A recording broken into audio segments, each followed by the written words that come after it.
I have a fault on 14 and a fault on 12. Doesn't matter what you do, it's not gonna work unless you just fix it. And it's easy to do. This is the easy version. So I'm gonna fix fault 14 first. We're just gonna replace the solenoid. So your panel will open up. Every zone has a different color, okay? Different color for everyone. You're gonna find 14. See these numbers along the top? This is number 14. The wire is black. So that's the one I want to find in that box. So I'm gonna take you back there and we're gonna find this wire because it comes down here, down this pipe, out into my yard, and then pops back up in the sprinkler box. So I'm gonna show you how that works. Okay, we're changing a solenoid. Now let me tell you why. I have a fault on my zone 14. So it's not working, so that section is turning brown. So I'm going to change the solenoid. Now, this is a solenoid, this is a valve. We are just changing this top part with the 2 wires coming off of it. Now, I have 18 of these in my sprinkling system.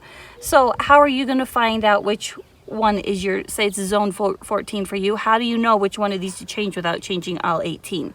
Okay, and in your sprinkler box, the timer, there's a wire coming out, and every single one of these has a different color. So mine, this one just happens to be black, which you think is universal, but anyway, I trace it. This is the wire coming in from my timer, okay, in my garage. The timer that runs my sprinklers.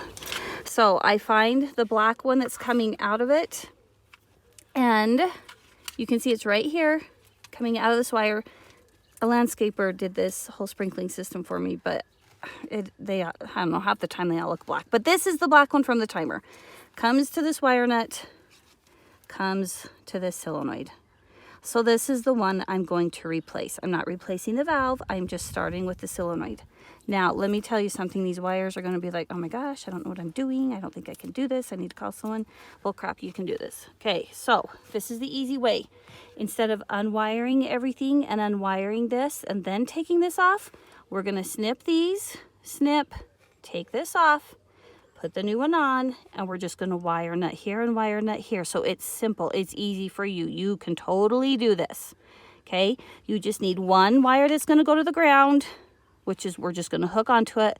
The other wire is going to hook on and it's going to go right back to the timer. Now, you don't even really need to know that. All you need to know is you're going to cut both of these, take it off, put the new one on, hook. It doesn't matter which wire. Your new solenoid has 2 wires on it. Doesn't matter which one goes where.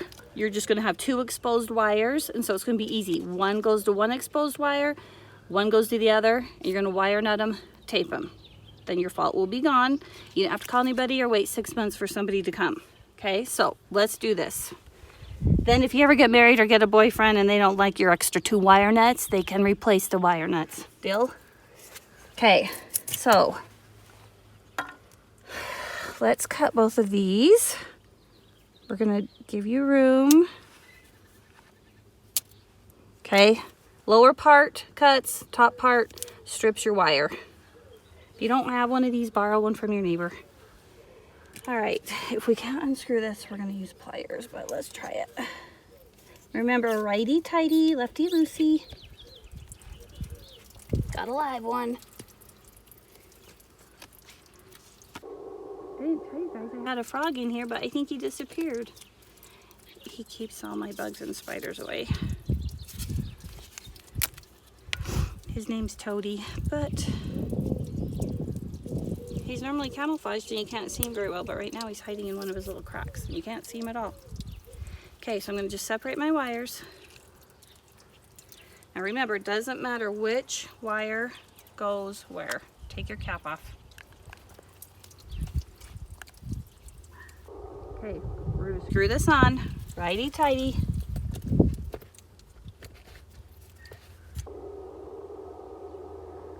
Make sure it's tight. We don't always have the strongest hands, girls, but we got this.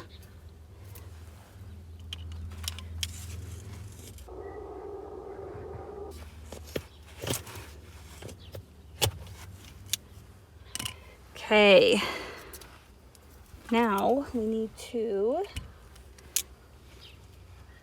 come in here and strip this off. There's not. Okay, here we go.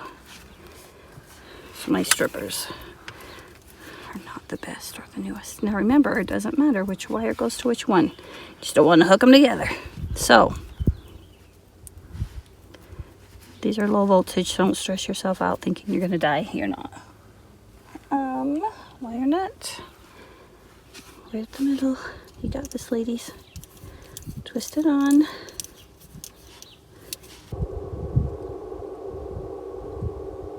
Okay, now we'll do the other one.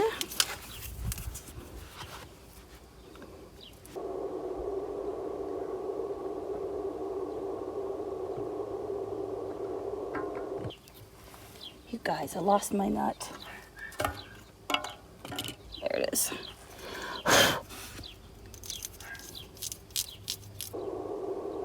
Wish my toady would come back out so you could see him. Scared. Okay, I'm gonna tape him. Okay guys, we're gonna just wrap some electrical tape around. Yes, I use my teeth. These wire nuts.